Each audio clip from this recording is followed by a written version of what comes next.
All right, I am calling to order the Plan Commission for December 6th, 2021. Roll call, please.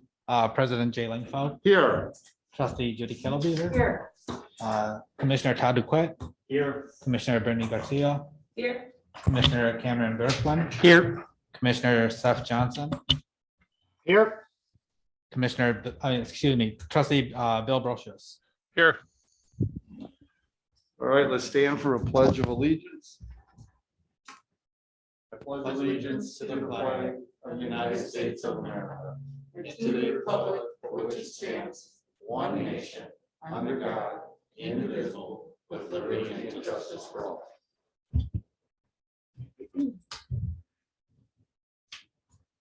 All right, we're at public comment. This is an opportunity for anyone to address the Plan Commission on any issue. Please observe the time limit of 3 minutes. While the Plan Commission encourages input from residents, it may not discuss or act on any issue that is not duly noticed on the agenda. We have anybody that would like to speak during public comment?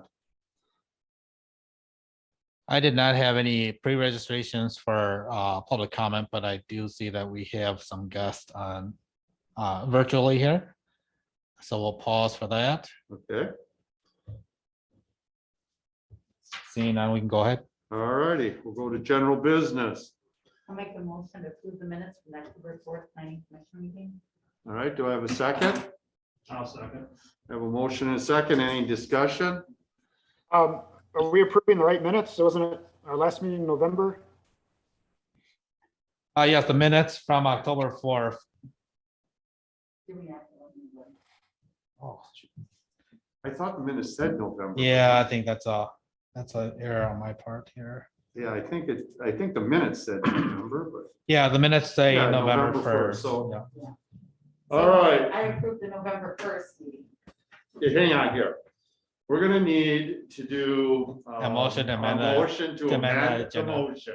Do I have a motion to amend the motion from October 4th to November 1st? And I can, yes. Okay, I have a motion. Do I have a second to that? Yes. All right, so I have a motion and a second. Any discussion? All in favor, say aye. Aye. So now the original motion will include November 1st. So now we'll vote on that motion, the original motion. All in favor, say aye. Aye. Opposed, same. So moved. All right, we're on number 2. We'll go to A to start with. Bill, you want to start us out on where this is coming from? Yeah, so actually I'll let Sonia do this part of the presentation. Sonia is our new village planner. So Ben was previously here. They've decided to split up the work from Mike Slavny. And so Sonia will be working with us moving forward through Vanderwall. And Sonia, I'll let you introduce yourself and then you can jump right into the garage facade ratios. Sounds good. Thanks, Bill. Sonia Kriesel is my name. I'm with Vanderwall and Associates, and I am new to the firm as well. I've been there for just about 30 days. Prior to that, I was the planning director and zoning administrator for the city of Fitchburg for about 3 years. And then before that, I was with the city of Monona for about 7 years. So coming from other Dane County communities, and then have worked with Vanderwall and Associates through my career. And I'm familiar with Mike Slavny's work, who I think was with all of you here in the village for quite a long time. So that being said, like I mentioned, just getting started with the firm. I'm not entirely sure the whole background on this discussion, but we did put together a memo sort of summarizing our research. So I'll just provide a little bit of background and walk you through the memo, and then we can take questions as needed. So the topic is on regulating garage widths on residential structures. And as I understand it, the village wanted to discuss this. There were some questions about how it's regulated. And then I think also maybe some impetus was from some new residential subdivisions and new platting of lots. So Yeah, I I need to know can where give- this I is can Do give you want to a- go? Yeah, on I the- can give Okay. you a historical context. So currently our code to the letter states that the garage to front facade ratio cannot be more than 40%. So recently, dating back all the way to the Glacier Ridge development, which is the Viridian, the restricted covenants have said 50%. And so that's continued forward.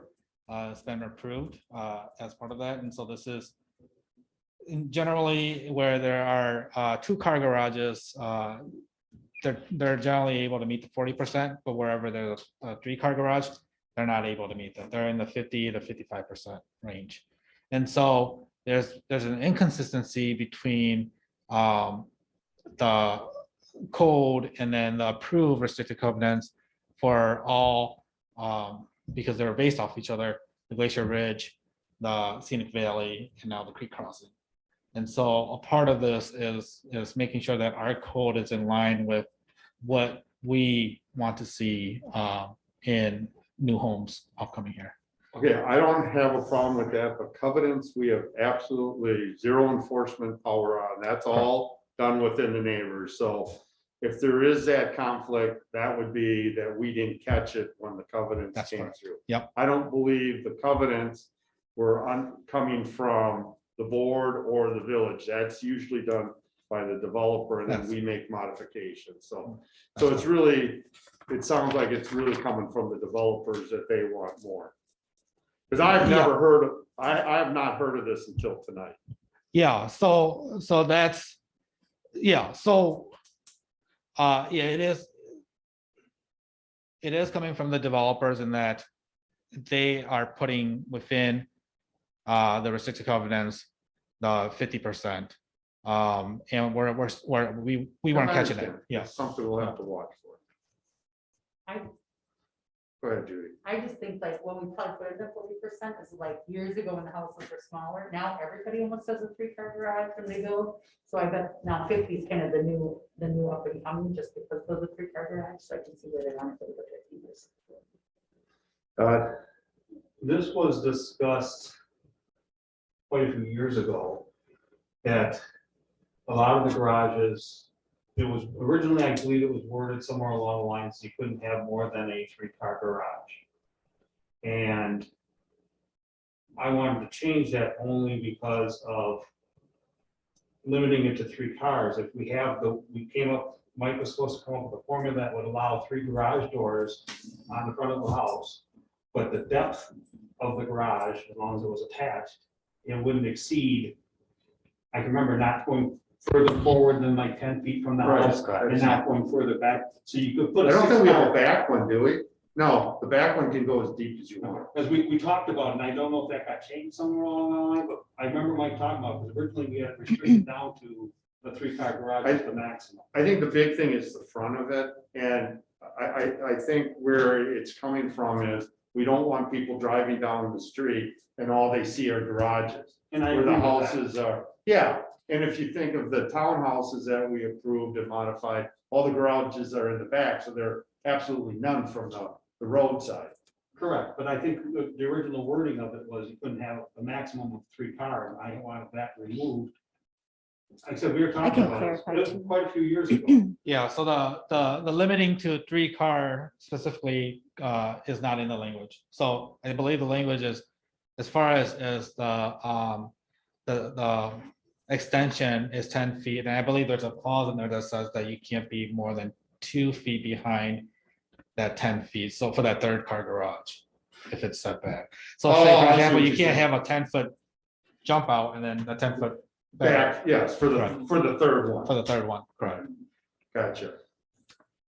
All right, Sure. So thanks for the background, Bill. I'll summarize current regulations, which we already kind of went through. We did a community comparison, the purpose of the regulation, and then some options moving forward.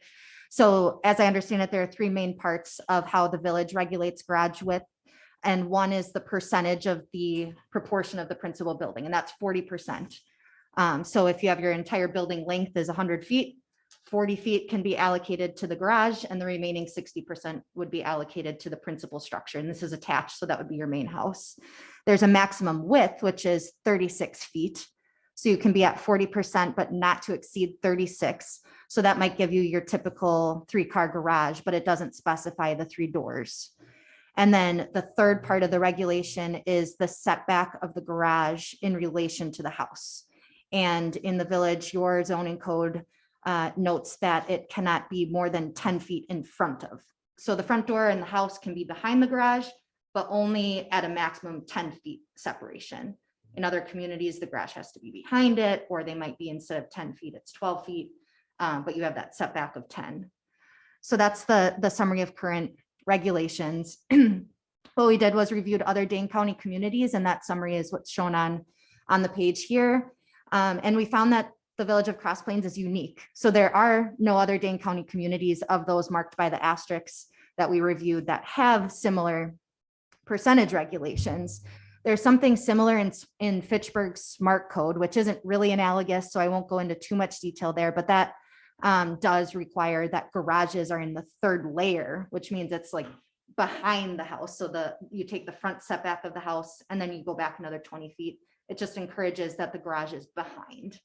And then there are a few other examples. Since we didn't find any Dane County communities with a similar example, we included the model Vanderwall and Associates code, which the firm starts with, and that has a recommendation for a max 50% garage proportion. And then we noted another example of a Vanderwall code outside of Dane County, specifically the city of Fort Atkinson. And they have 50% for larger lots and 67% for smaller lots. And then one more example with the city of Wausau, which ended up with a 50% regulation. And their setback was that the garage has to be 2 feet behind the main plane of the house. So again, Cross Plains relatively unique. And then of those that do have a regulation, you're more strict at the 40% instead of 50%. So we also summarized on the following page the purpose of what this kind of policy is. And in general, it's to contribute to a sort of community character. The idea behind it is to encourage use of the front door. So what it tries to do is, avoid an entire community where people are in their cars all day and they just drive right into their attached garage. They go in through the service door and your neighbors never see each other, that sort of thing. So by having the setback distance there, it encourages more use of the front door. Another general purpose of the policy is this sort of eyes on the street. If there's a better relationship of the private realm or the houses with the street or the public realm, you have more people kind of looking out for you. It can increase safety and just kind of have more people observing the street and that sort of thing. So we just highlighted a couple bullet points of what the purpose of these types of regulations might be if you wanted to keep them. And then we go into some policy options. So what you have right now is summarized in option A.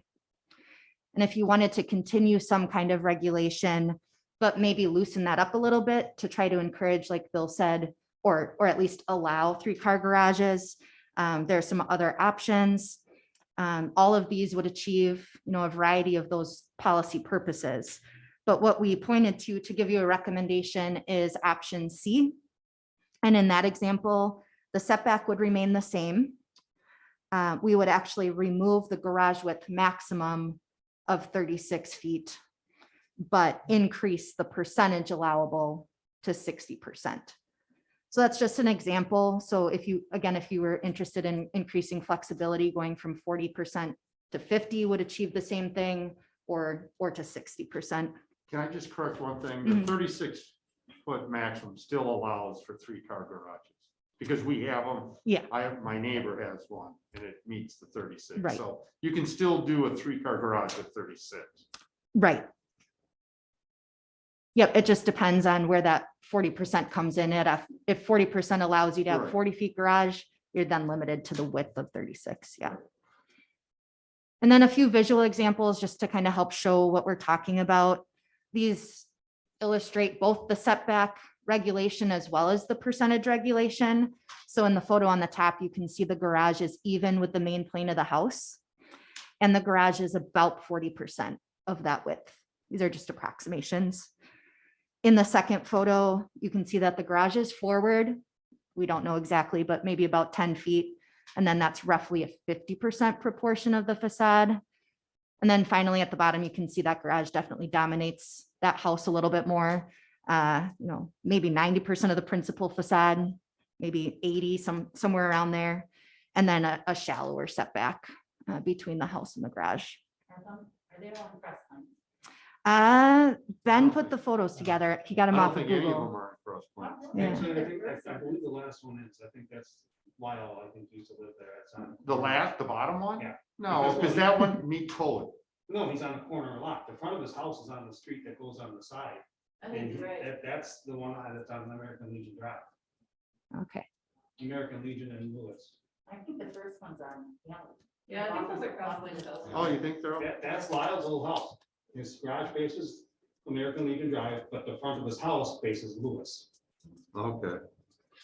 See, he's got the same thing that I did. I put my garages on the side of my Side. house, not on the front. Okay. So the reason why it is coming up for discussion now is obviously we have ongoing developments, subdivisions, and then we have, we're projecting that there may be more, and that we're gonna see more of these types of homes with the 3-car garages. And so then coupled with us talking about the zoning code at this point, the standard for accessory structures and garages lives within the zoning code. But can we not tie this to a 3-car garage? Because you can build a 3-car garage in Cross Plain with our code. We have homes with 3-car garages. Right. So we can still, we've been doing it. What you're asking for, they have more flexibility by moving the maximum of a 3-car garage from 40% to 50 to 60 to whatever. But the 3-car garage is legal in Cross Plain. But I think if we make the motion to go with number C, it doesn't say Okay. anything. Like, if I make a motion to go with option C, it doesn't say anything about 3-car at all. Right. Right. Well, we don't want the word 3-car, but can No. we just eliminate the percentage and just say the garage could be no wider than 36 feet? No, I don't want. No, I don't want We that. don't want that. No, I I, want it to be able to be wider. You want it to be wider than Mhm. 36 feet? Because you could still have a 3-car garage that is wider than 36 feet right. and have, right now you couldn't. No, you couldn't, but, Potentially, that's what but you'd be able to do without that. I would go along with removing 36 if we keep still a percent. I don't want Yes. just garages. Correct. I mean, I think that's just not the way we That's should. right. So I'm okay with eliminating the 36-foot. Even though you can get a 3-car garage in that, moving it. So the question is, we're at 40%. How much are people willing to go? I guess I could see 50, 51, but I think once you get over that 50%, all you're looking at is garage, especially if it shoots out 10 feet. I agree. I thought 60 was a little much. I mean, given that all of the other community comparison ones, I mean, there was only one in there that allowed up to over 50. So I liked option C, but keeping that percentage down to 50. Is that a motion? Well, do you want to talk so we don't have to amend them? Sorry. I'd like us to let's just see what the flavor of the room. So is everybody comfortable with C, but moving that down to 50%? Hey, Jay. Yeah, Bill? Yeah. So, we have right now looking at somewhere in the neighborhood of about 250 new homes are projected, plus or minus, right? Correct. So the developers obviously know what our regulations are and our ordinances are within the village. I agree with you. I don't want to see garages in front of people's homes throughout the village. And I don't think other people do as well. I'm okay with keeping option A and removing the 36-foot maximum, but I don't want. Are you there yet? Bill, we lost you. Am I muted? I don't think so. No, No. Okay, now we can hear Okay, you. now we can Okay. hear you. Well, now we can't. Um, No, I'm hearing pinging. Looking, our most, our small, Yeah, Bill, we're having a hard time hearing you. certain account number to it. Here we go. All right. Is the room back? If you are, you're on mute. Oh, we're back. Bill, can you hear us? Yeah, we can hear you now. You Yeah, guys didn't like what I Bill, was saying. we heard you up until you made the point that you're willing to keep it at 40% and eliminate the 36-foot maximum. That's where we kind of lost you. And I was done, and then Seth started talking and you didn't hear a word he said. Oh, it was Seth. Okay, we thought it was you still. We couldn't hear. Well, it anything. was, but then Seth took over. Apparently I wrecked it by talking, so. Go ahead, Seth. So our smallest single family zoning category, which is the SR5, you could have a 60-foot minimum lot width with a 7-foot side yard setback, which means the widest your house could be is 46 feet. If you took 40% of a 46-foot wide house, that only gives you 18 feet for a garage, which is not wide enough for a 2-car. So I would definitely have concerns staying as low as 40%, at least at the smallest categories. I know this because I was at one of these lots down the street from me before it was finalized and trying to design a house that was 45 feet wide. And so that would be a concern with if we kept it at 40% across the board. I think we're causing problems at the smallest house sizes that are allowed. So I would either advocate for having something like the one example where smaller lots had a slightly larger percentage, or at least increasing to 50%, because then that would get you 23 feet at that absolute minimum lot width with, minimum setbacks. Okay, thank you. I think those are some good valid points. So it sounds like the majority would be willing to move that up to 50% and eliminate the 36 foot. So why don't we start with that? Is there a motion for, I guess we're taking option C with the adjustment of going from 60 to 50. Is that what I'm hearing? Can someone want to make that option or that motion? I move that we take policy option C with the amendment that the max of 60%, or we use a max of 50% of ground to floor facade facing street. Okay, Awesome. okay, I have a motion and a second. Any discussion?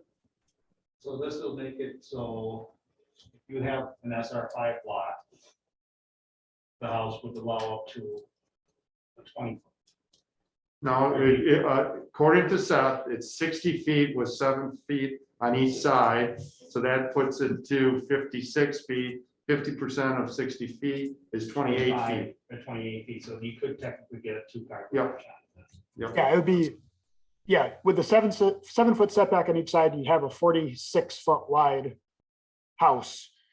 If I did my math correctly. So 50% of that would be 23 feet, which is, kind of right in that range of, I've seen 2-car garages that are smaller, but they're not desirable, but seen some that are smaller, but ideally it seems like a 2-car should be at least 24, 25 feet wide. So at least close.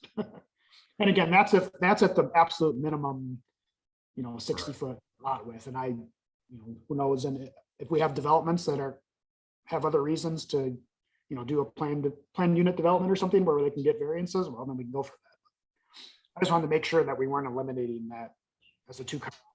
So then what we're doing is for the larger lots, the half-acre lots or bigger, where you can have a ranch house that's kind of spread out. You're going to have 50% of your house facade, and you could have, a 4 or 5-car garage. That would be unlikely because you got to remember you're just going on the width of the lot. Right. And then you're gonna have setbacks that you have to subtract, and then you gotta take whatever the house and divide by 50%. So.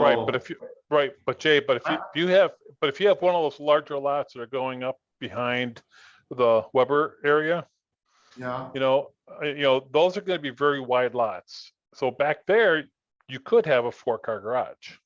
Just saying. Yeah, I mean, our SR1 category has 150-foot wide minimum lot width 25-foot side setbacks. You could have a 100-foot wide house. I think is what you're Right, saying. You could have a 50-foot wide garage. Then, I guess. correct. Yeah. Yeah, That's it. technically you would be able to have that, but if you have that wide of lots, then the plat would show that that's distributed. With the densities that are required. So a part of this is in dealing with how do you know, how does the village and the plan commission, the village board foresee future subdivisions and being able to control that. So these ratios off of how wide lots are, and there hasn't been a consistency. So for example, in say the scenic valley ones, most of them are 85 foot, whereas in the Creek Crossing one, you have some of those that are down to 76. And so I don't think that we're gonna be able to get a requirement here that fits all situations. But in those extremely large events, where the lots are having the extreme, and I don't, again, I don't know if the Sundance one has one that is quite that large. But that would, that's something to be kept in mind as we plat future lots. So I would, rather than make a decision tonight, I'd like to have a little bit more time to be able to look at this and look at the different zoning areas within our residential areas and do some more math and kind of figure stuff out. Because maybe we want a hybrid of this, and I'm just not prepared to say yay or nay one way or the other right now. Just a thought, is it possible that we can mandate that it can be no more than 3 car with doors accessing it, so it'd be 3 cars, even though it's got an extra 20 feet on it, on those larger houses, they could pull apart in there? You gotta use a feet, because some of them are where there's a 2-car garage door, then there's space, then there's 1 car. Some of them have 3 different ones. You can't, I think if you're gonna do it and worry about that, you gotta come up with what they had before, some type of maximum footage of garage that you're willing to accept. And we're at 36 right now.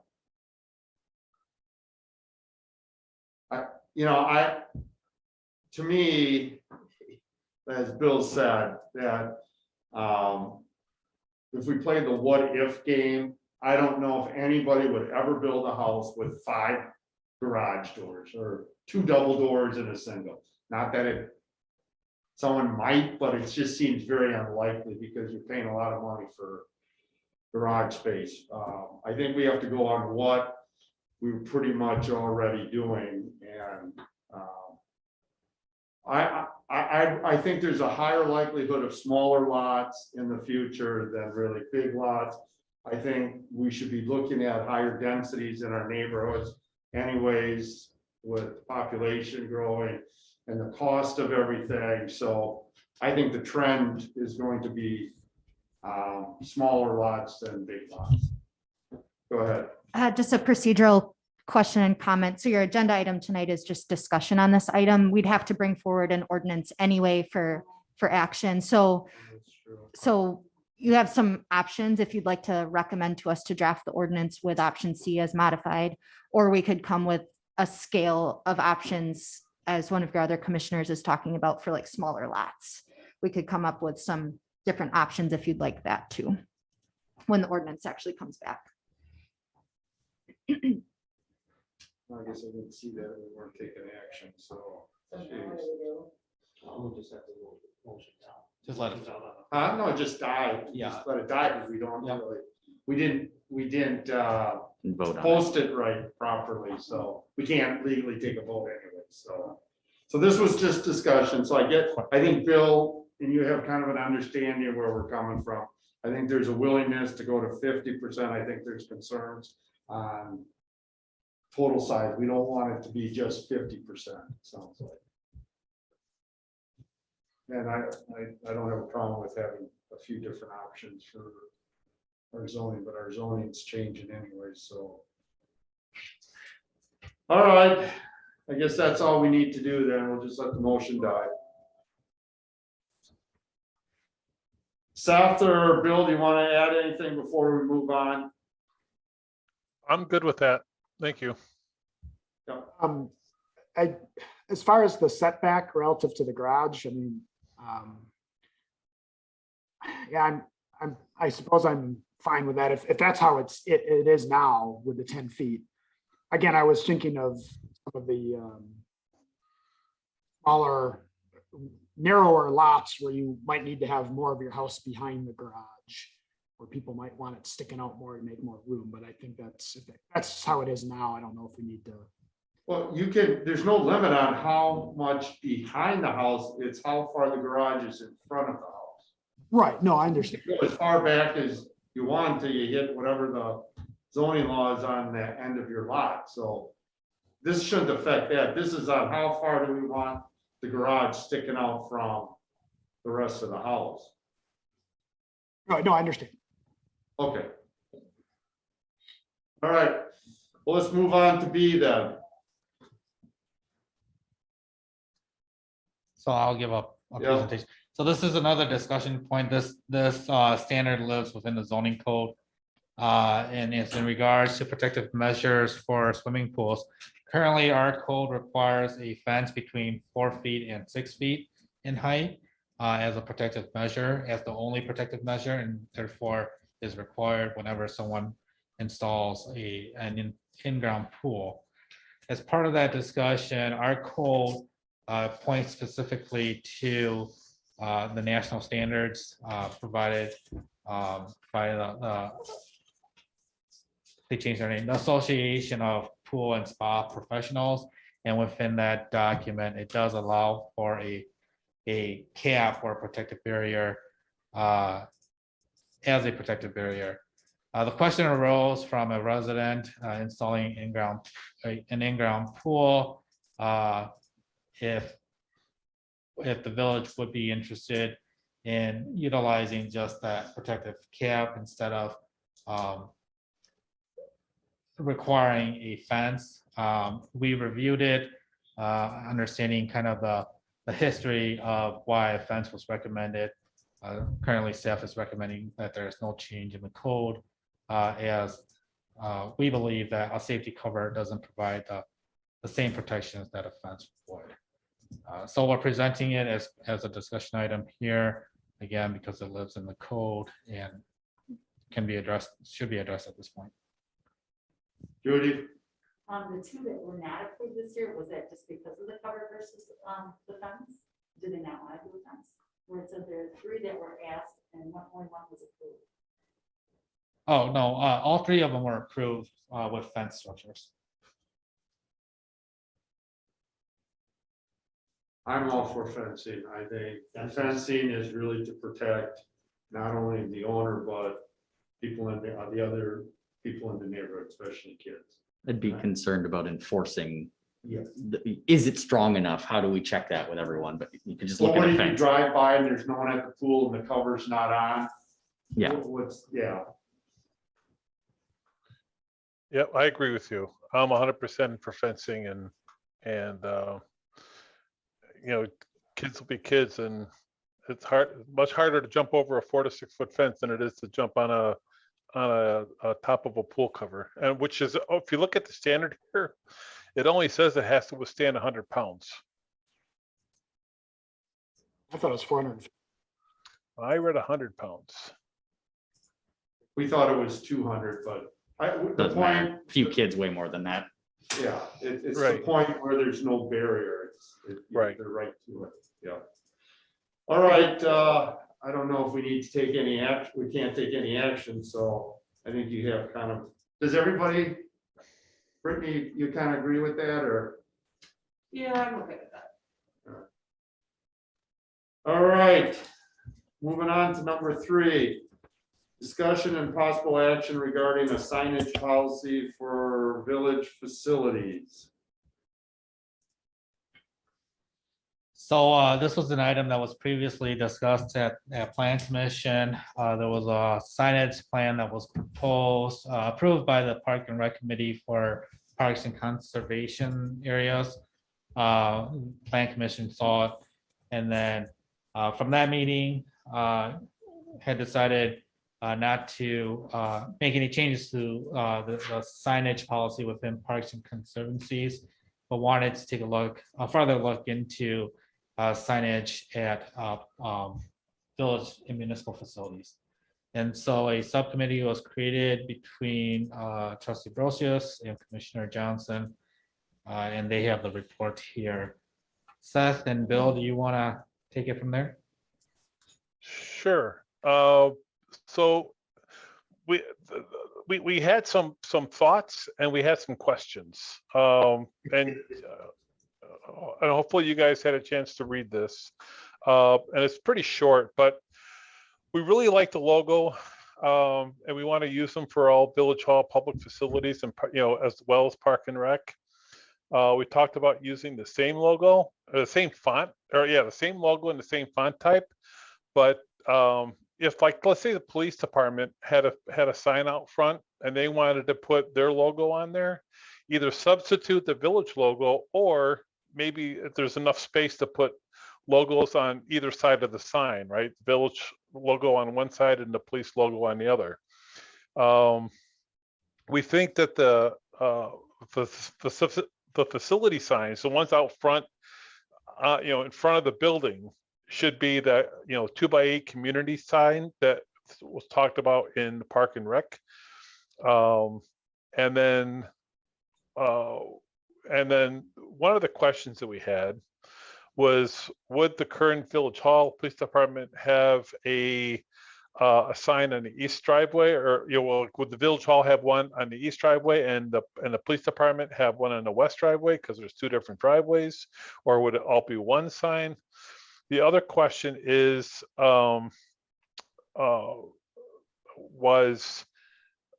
are the preferences of staff? I mean, we want to take that into account as well. We did, one of the things that came up in discussion at the planning meeting was, what about architecture? And architecture, in our opinion, Seth and my opinion, was really off the table. And if you're going to build something within a building, there's going to be an architectural plan, and that architect is in that design of the building name is going to be built into architecture. So we didn't want to do anything with that. One of the things that came up was, do we want to change the back of the logo? Like if it's orange right now for Park and Rec, do we want to change it to a different color? Yeah, great, excellent. Thanks, Bill. Do we want to change that to a different color to designate public facilities, or to designate Village Hall? Some communities in Wisconsin do that. I think Brookfield was one that we looked at that had different color, and Milwaukee actually too, had different color backgrounds for different areas of interest within their city. So, that was the thought that that's a possibility as well for the back of the signs. I think that was, Seth, was there anything that I missed? I think you covered it. So with that, we'll give it back to the planning committee and let you guys discuss it and talk about it. Well, I want to start out with the real basic, the logo in itself. I mean, I've been in Cross Plains a little over 30 years. I've been on the board for 10 years, and I never remember the board ever deciding what the official logo is. Can you remember any time doing that? And I know it's changed probably 3-4 times in that 30 years. It seems like maybe every other administrator changes it, or some committee. And Mike, you've been around a long time too. So has the actual logo ever come and been passed that this is our official logo and we're going to stick with it? Because even the city of Madison changes every other mayor. I don't think so. I believe in 2017 it was taken up by the village board. I do not know where it went in that direction. I just know that at that time, the administrator was given direction to make changes to the Parks and Rec and the village logo to include public facilities and police at that time. That's all. I don't know where who voted on that. Oh, sorry. I don't know who voted on that. I know that the logo itself, the Parks and Recreation side of things for the logo was implemented in 2015. So But you guys designed it for Parks and Rec. correct. Okay, because I know, and I don't know if is the flag still out there? Is that the same one as this, or is that the Yeah. previous one? The flag in the hallway, Yeah, Oh, it's yeah. the same one. is this one? And then Okay, all of our letterheads have the same one okay, on there too. all right. So, I mean, that would, to me, we need to do the first step before we invest tens of thousands of dollars. I'd like us to have some official, and we can look in 2017. Because I don't want it where the next administration or the next Park and Rec or the next board changes it. Now we're changing all these expensive signs. So I think number one, we have to make sure everybody's comfortable with what our logo is and make it official. And I don't know, do you put it in ordinance or something so it can't be easily changed again? Well, I just looked at the chamber room, because I thought the chamber room matches, but it doesn't. Didn't we try to do that one? I thought we did, it's close, but not the same. But when you changed it in 2015, there was something different, There right? wasn't. That's why. Oh, there was zero? Correct. Okay, The village had a logo, and there was just kind of a grassroots committee and other people that were saying how we needed to get Cross Plains on the map and right. more or less come up with something that actually meets the village with trees and or paths or a creek. So there was a few topics, to go off of. Okay.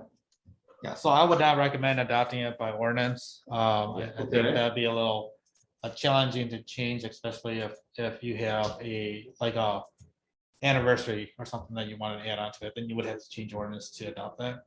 I would recommend like a resolution adopting a logo. And that would be probably the way to go, even though resolutions are easier to change. It does provide a document that you've adopted a set type of design. I just think of small changes that, by the letter of the law is harder to make Right. flexibilities to. But I don't want to, I mean, if you look at the parks plan, I saw the number, it's close to $100,000. Because we're doubling up signs, the number of signs at parks and stuff like that. I don't want to spend that kind of money and then 5 years later, we modify it.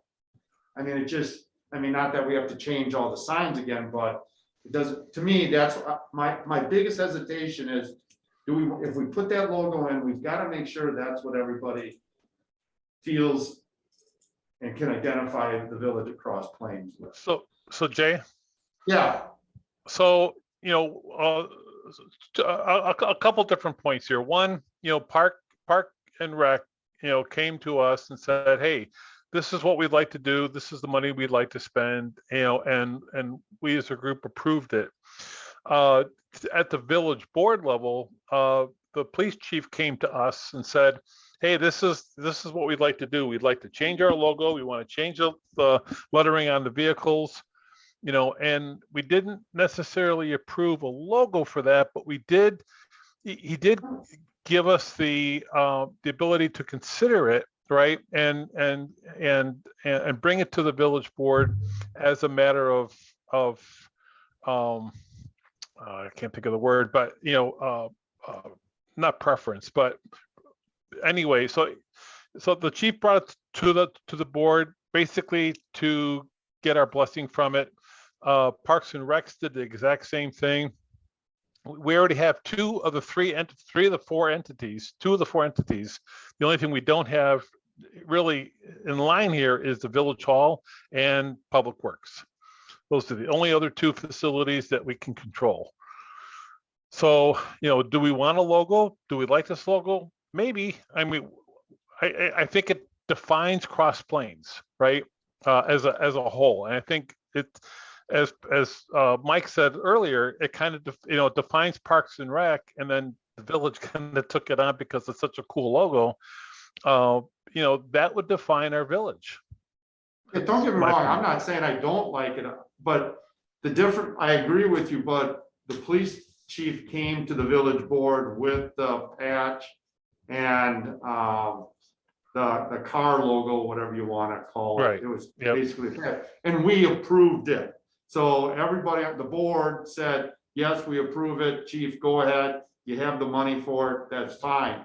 So I don't have a problem, I just don't remember ever, when Mike brought it up, it was the big plan of where the signs, what they look like. But that's why when this came up, I wanted to make sure, because I didn't remember us ever approving the logo itself. And I guess that's just what I'm throwing out. Yeah, there.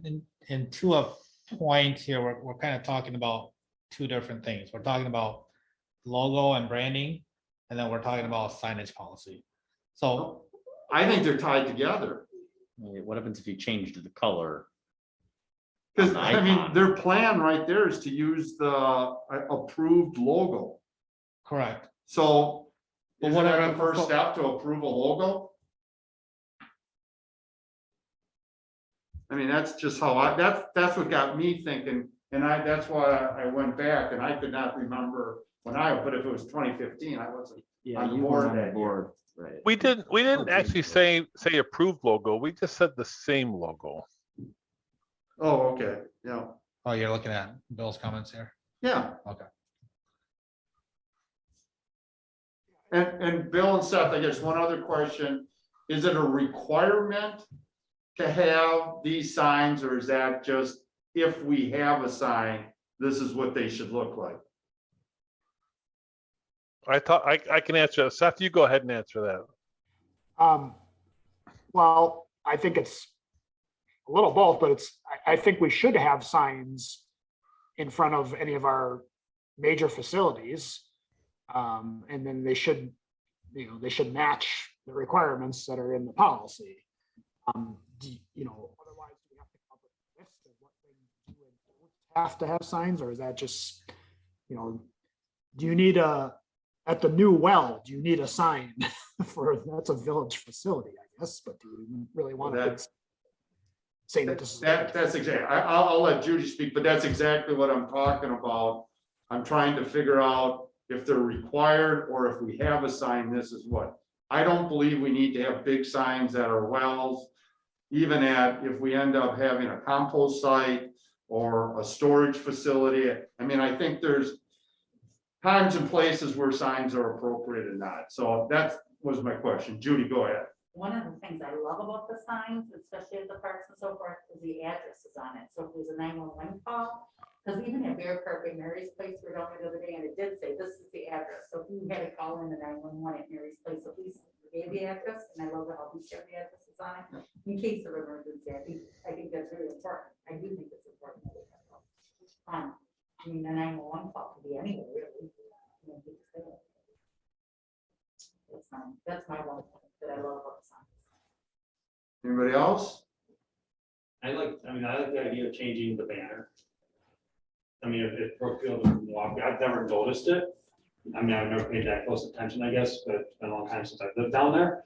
But I mean, I think that'd be cool that, if the police department would pick whatever color they, choose and get it approved for all intents and purposes. I mean, I think that would be kind of just a neat way to know that, hey, this is, police stuff, this is public work stuff, this is Parks and Rec. I actually disagree with that as someone who works with UX designers all day. They keeping it simple is generally best. And if you just have one color for everything, I think that's gonna be better. Also, how many people would get the nuance of blue means police, green means whatever. So just having the uniformity would be better. This is a Village of Cross Plains building. And I would also say where it says the hours, I won't put like hard hours, does that say for? Yeah, Yeah, it does. those will be And I won't taken. do that because those can change. And that was a comment that was made, and so that's taken off already. Yeah, 'cause but otherwise, I love the address. But to me, the logo that we could technically approve is the center section. That to me is the logo of Cross Plains, not necessarily the orange stripe. Oh, no, understood. Yeah, yeah. No, the logo is that, the circle. Just, we can't approve this though, as you had said, Jay, without the logo, because if the logo changed to green, all of a sudden that orange behind it might not look good or whatever. Right. Yeah. I still think, and I don't care if it's a resolution or something, I just want to make sure when this goes to the board, that it's, we're all in agreement that this logo's it, and it's something that should stay. Which again, is very, everybody knows my opinion. I think having everything the exact same, I think signs should be depending on what the building is. And I look at the University of Wisconsin, how many times they've changed their logo and their building, but most of the UW have individual signage for individual buildings. Now, University of Michigan have the exact signs on every freaking building, but I don't think they ever change them. So is that where this conversation needs to go next, is a discussion on the logo? Oh, I think we can bring it all up. I mean, I think to me, it's ready for the board. Okay, I don't think there's any more that this group or Parks and Rec can do. It's time to go to the board. But I just want to make sure, because that's, I hadn't thought about it when the parks, because I was thinking of it as just parks. But now we're implying this for the whole village. I think there needs to be agreement in the logo. And people have to understand that we just can't change it every 5 years.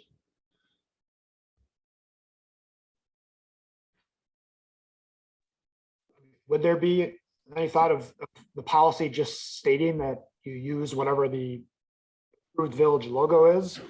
That way, even if the logo changes, the policy doesn't change, you're just.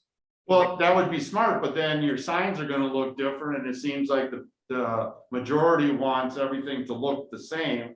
So would we then, when we have a new park, would we use the old logo so it's consistent with the others? Or do we put the new logo in? So to me, I'd like to lock in on the logo, and then that's it.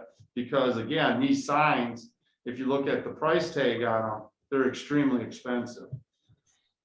well, but the items that we're discussing here in regards to the logo is color scheme and aesthetics.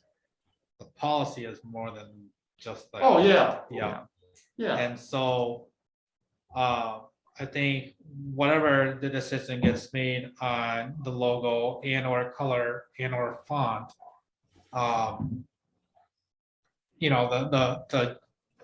the standards of, these type of signs are in the park and conservancies, depending on what they're identifying, versus the types of signs that will be at public facilities, and what they identify. Those are two different things. So I just want to make sure that we're understanding. Well, to be honest with you, I think that you could even add on. I'm not sure in the policy, you should name exactly how many signs are needed. If we're really looking at a sign policy, it should just describe what the sign looks like, measurements and stuff. And what they Yeah, the other stuff, it should have the logo on it. It should have the address on it. It should whatever. The actual number and stuff like that, that all should be individual decisions. And that's what I would recommend when we get to the board. There's no sense delaying it here. I think we have to simplify the policy to be, if it's a signage policy, it's a signage policy, and that's what we should do. I think the other parts are really more committee and individual things, but I think you need to decide the logo and then decide what the signs basically state and size. And I think it's just, you have a lot more than that. This is guidelines. This isn't Yeah. necessarily the policy. Right. Right. But that's what was brought, And I was trying to break it out so that you knew the total cost at the end. right, and I appreciate that. I get all these things mixed up. That has not gone to the board yet, has it? Correct. It's just gone to plan. Correct. Okay, and then it got stalled here because we wanted to add this other stuff. Right. Gotcha. That's how I thought it was. Okay. I have a few other things Yeah, to go add to the ahead. discussion. I don't want to complicate things more, but if you're gonna come up with a village logo, if you wanted to keep the, like, the logo separate from the sign policy, right? The other thing you could do is coming up with an official primary and secondary color for the village, and then when you accept the sign policy, you would say you would use verbiage like use official logo, use village official primary color, use village official secondary color here. Yeah. To give you flexibility in the future if one of those other three things change. The other thing I would want to make sure that people are talking about is accessibility. I can tell you that green on white wording is not accessible. So you'd probably want to be talking about making sure that the contrasts between the text and the background are accessible. That's a good point. Yeah, that's hard to read. Yeah, but it's hard for me to read, but it'd be possibly impossible for a colorblind person. for Right, example, right. Yeah, no, it's a very good point. So, yeah, I know I'm village board, just some things for you guys to discuss No, when we no, get there. No, that's why we're here. We need to talk that stuff through. And we just tried to find a blaze type color that wasn't yellow. Right. Since that's what Ice Age is all. Oh, all their okay. Blazes are set up yellow, so we we're trying to find something. other than Sure. that, so- Yep, But yeah, that can be changed. that makes sense. All right, So, okay, so I think we have enough to go on to try to put something for presentation for the village board. We're okay if the next step here is to present that policy to the village board. let me Me- is everybody okay with that? That's my thought. Everybody else, or does somebody, do you want to I write mean, that? are you gonna be looking at having another logo designed, or are we looking at going with the logo that Parks and Rec has? I think we're going, my whole thing. I like the logo. I'm not necessarily fond of the one, but that doesn't matter. But like I said, I like the logo itself. Right, right. I think right now, I'm not looking to have a different one.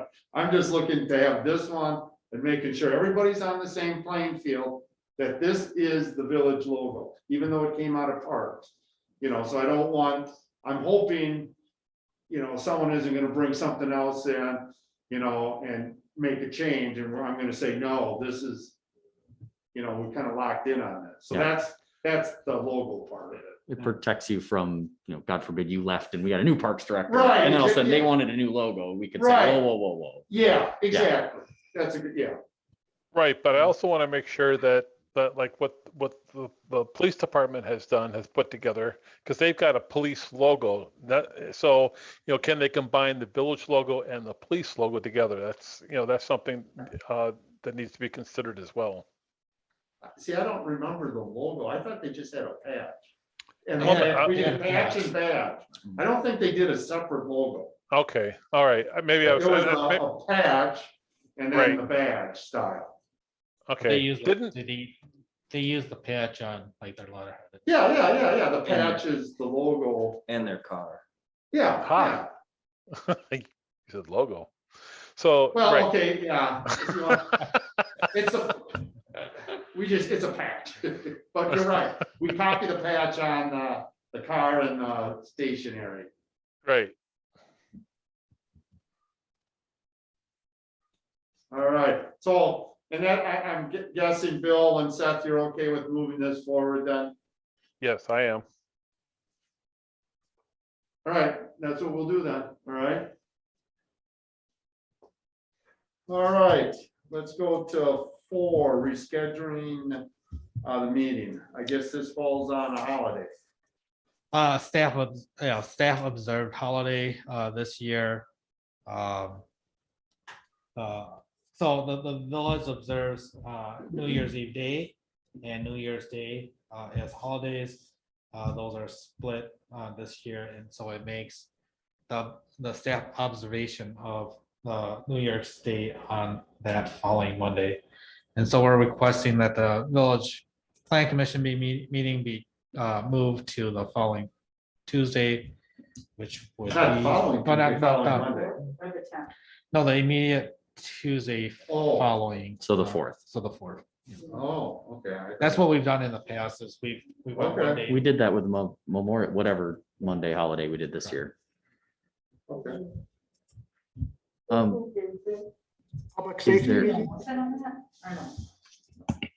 Could I just we- want to make sure that everyone is okay with that if we do make that change and that you're able to make it. Do you need a motion or something to go to 6:30? I ask more, not just for this next meeting, but 6:30 Oh, would to work. change. Yeah, 6:30 would work. It's getting hard for me to get my family dinner and stuff and then get here by 6 as Oh, I've been okay. late the last couple times. But if Oh, there's no Yeah, we interest have to there, put that on the agenda. okay, It's not, then, we can put it on the January.